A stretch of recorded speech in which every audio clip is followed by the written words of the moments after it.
Requiem con tostadas, de Mario Benedetti. Sí, me llamo Eduardo. Usted me lo pregunta para entrar de algún modo en conversación, y eso puedo entenderlo. Pero usted hace mucho que me conoce, aunque de lejos, como yo lo conozco a usted. Desde la época en que empezó a encontrarse con mi madre, en el café de Larrañaga y Rivera, o en este mismo. No crea que los espiaba, nada de eso. Usted a lo mejor lo piensa, pero es porque no sabe toda la historia. ¿O acaso mi mamá se la contó? Hace tiempo que yo tenía ganas de hablar con usted, pero no me atrevía. Así que, después de todo, le agradezco que me haya ganado de mano. ¿Y sabe por qué tenía ganas de hablar con usted? Porque tengo la impresión de que usted es un buen tipo. Y mamá también era buena gente. No hablábamos mucho ella y yo. En casa, o reinaba el silencio, o tenía la palabra mi padre. Pero el viejo hablaba casi exclusivamente cuando venía borracho. O sea, casi todas las noches. Y entonces más bien gritaba. Los tres le teníamos miedo. Mamá, mi hermanita Mirta y yo. Ahora tengo 13 años y medio, y aprendí muchas cosas. Entre otras que los tipos que gritan y castigan e insultan son en el fondo unos pobres diablos. Pero entonces yo era mucho más chico y no lo sabía. Mirta no lo sabe, ni siquiera ahora. Pero ella es 3 años menor que yo. Y sé que a veces en la noche se despierta llorando. Es el miedo. ¿Usted alguna vez tuvo miedo? A Mirta siempre le parece que el viejo va a aparecer borracho y que se va a quitar el cinturón para pegarle. Todavía no se ha acostumbrado a la nueva situación. Yo, en cambio, he tratado de acostumbrarme. Usted apareció hace 1 año y medio, pero el viejo se emborrachaba desde hace mucho más, y no bien agarró ese vicio nos empezó a pegar a los tres. A Mirta y a mí nos daba con el cinto. Duele bastante, pero a mamá le pegaba con el puño cerrado. Porque sí, no más, sin mayor motivo, porque la sopa estaba demasiado caliente, o porque estaba demasiado fría, o porque no lo había esperado despierta hasta las 3 de la madrugada, o porque tenía los ojos hinchados de tanto llorar. Después, con el tiempo, mamá dejó de llorar. Yo no sé cómo hacía, pero cuando él le pegaba, ella ni siquiera se mordía los labios, y no lloraba, y eso al viejo le daba todavía más rabia. Ella era consciente de eso, y sin embargo prefería no llorar. Usted conoció a mamá cuando ella ya había aguantado y sufrido mucho. Pero solo 4 años antes, me acuerdo perfectamente, todavía era muy linda y tenía buenos colores.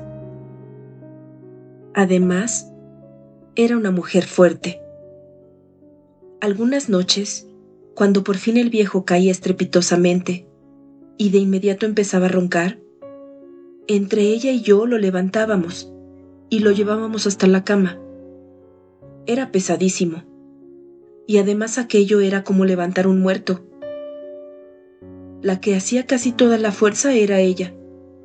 Yo apenas si me encargaba de sostener una pierna, con el pantalón todo embarrado y el zapato marrón con los cordones sueltos. Usted seguramente creerá que el viejo toda la vida fue un bruto, pero no. A papá lo destruyó una porquería que le hicieron, y se la hizo precisamente un primo de mamá, ese que trabaja en el municipio. Yo no supe nunca en qué consistió la porquería, pero mamá disculpaba en cierto modo los arranques del viejo, porque ella se sentía un poco responsable de que alguien de su propia familia lo hubiera perjudicado en aquella forma. No supe nunca qué clase de porquería le hizo, pero la verdad era que papá, cada vez que se emborrachaba, se lo reprochaba como si ella fuese la única culpable. Antes de la porquería, nosotros vivíamos muy bien. No en cuanto a plata, porque tanto yo como mi hermana nacimos en el mismo apartamento, casi un conventillo, junto a Villa Dolores. El sueldo de papá nunca alcanzó para nada, y mamá siempre tuvo que hacer milagros para darnos de comer, y comprarnos de vez en cuando alguna tricota o algún par de alpargatas. Hubo muchos días en que pasábamos hambre. Si viera qué feo es pasar hambre, pero en esa época por lo menos había paz. El viejo no se emborrachaba, ni nos pegaba, y a veces hasta nos llevaba a la matiné, algún raro domingo en que había plata. Yo creo que ellos nunca se quisieron demasiado. Eran muy distintos. Aún antes de la porquería, cuando papá todavía no tomaba, ya era un tipo bastante alunado. A veces se levantaba al mediodía y no le hablaba a nadie, pero por lo menos no nos pegaba, ni le insultaba a mamá. Ojalá hubiera seguido así toda la vida. Claro que después vino la porquería, y él se derrumbó, y empezó a ir al boliche, y a llegar siempre después de medianoche, con un olor a grapa que apestaba. En los últimos tiempos, todavía era peor, porque también se emborrachaba de día, y ni siquiera nos dejaba ese respiro. Estoy seguro de que los vecinos escuchaban todos los gritos, pero nadie decía nada. Claro, porque papá es un hombre grandote y le tenían miedo. También yo le tenía miedo, no solo por mí y por Mirta, sino especialmente por mamá. A veces yo no iba a la escuela, no para hacer la rabona, sino para quedarme rondando la casa, ya que siempre temía que el viejo llegara durante el día, más borracho que de costumbre, y la moliera a golpes. Yo no la podía defender. Usted ve lo flaco y menudo que soy, y todavía entonces lo era más, pero quería estar cerca para avisar a la policía. ¿Usted se enteró de que ni papá ni mamá eran de ese ambiente? Mis abuelos de uno y otro lado, no diré que tienen plata, pero por lo menos viven en lugares decentes, con balcones a la calle y cuartos de baño con bidet y bañera. Después que pasó todo, Mirta se fue a vivir con mi abuela Juana, la madre de papá, y yo estoy por ahora en casa de mi abuela Blanca, la madre de mamá. Ahora casi se pelearon por recogernos, pero cuando papá y mamá se casaron, ellas habían opuesto ese matrimonio. Ahora pienso que a lo mejor tenían razón, y cortaron las relaciones con nosotros. Digo nosotros, porque papá y mamá se casaron cuando yo tenía 6 meses. Eso me lo contaron una vez en la escuela, y yo le reventé la nariz al Beto, pero cuando se lo pregunté a mamá, ella me dijo que era cierto. Bueno, yo tenía ganas de hablar con usted, porque no sé qué cara va a poner. Usted fue importante para mí, sencillamente porque fue importante para mamá. Yo la quise bastante, como es natural, pero creo que nunca pude decírselo. Teníamos siempre tanto miedo, que no nos quedaba tiempo para mimos. Sin embargo, cuando ella no me veía, yo la miraba, y sentía no sé qué, algo así como una emoción que no era lástima, sino una mezcla de cariño y también de rabia por verla todavía joven y tan acabada, tan agobiada por la culpa que no era la suya y por un castigo que no se merecía. Usted a lo mejor se dio cuenta, pero yo le aseguro que mi madre era inteligente. Por cierto, bastante más que mi padre. Creo, y eso para mí lo peor, saber que ella veía esa vida horrible con los ojos bien abiertos, porque ni la miseria, ni los golpes, ni siquiera el hambre, consiguieron nunca embrutecerla. La ponían triste, eso sí. A veces se le formaban unas ojeras casi azules, pero se enojaba cuando yo le preguntaba si le pasaba algo. En realidad, se hacía la enojada.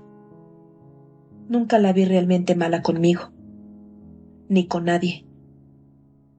Pero antes de que usted apareciera, yo había notado que cada vez estaba más deprimida, más apagada, más sola. Tal vez fue por eso que pude notar mejor la diferencia.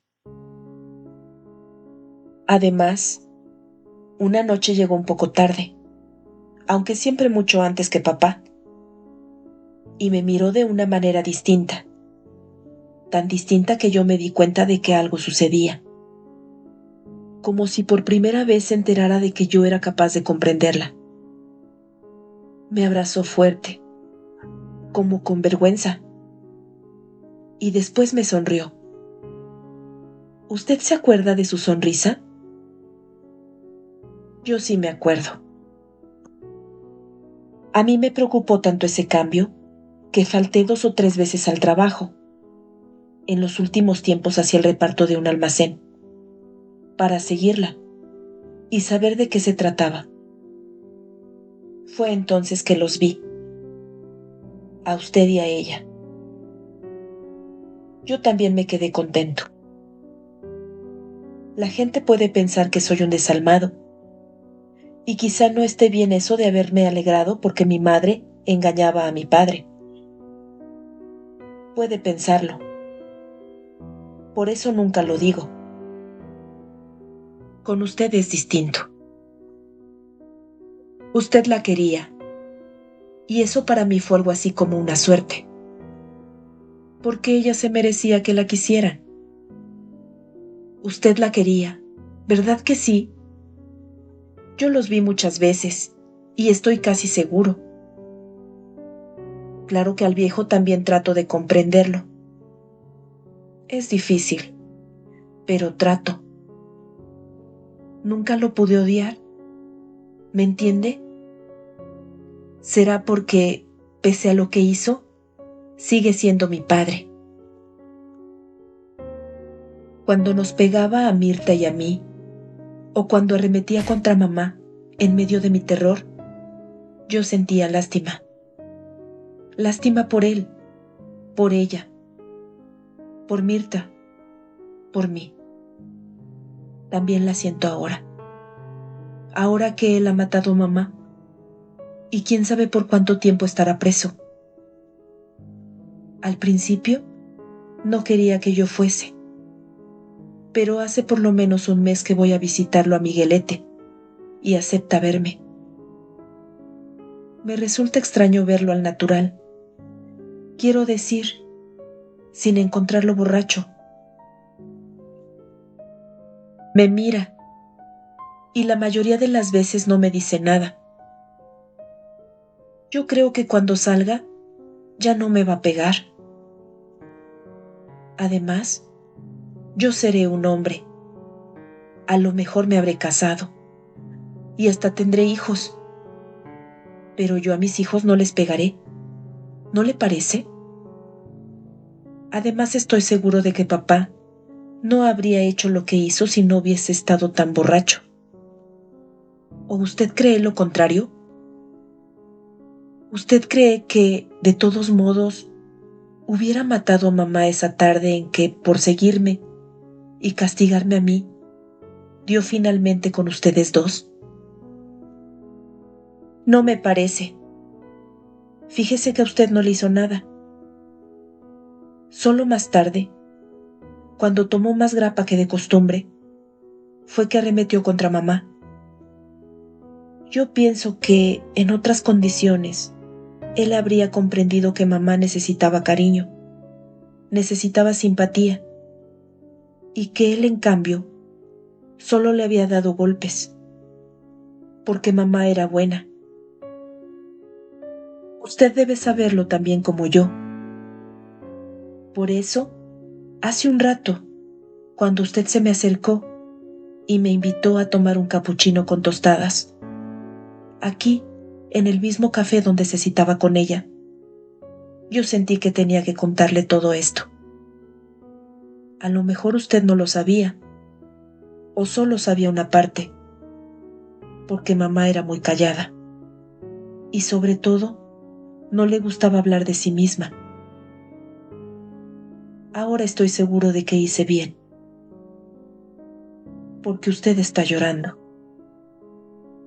Y ya que mamá está muerta, eso es algo así como un premio para ella, que no lloraba nunca.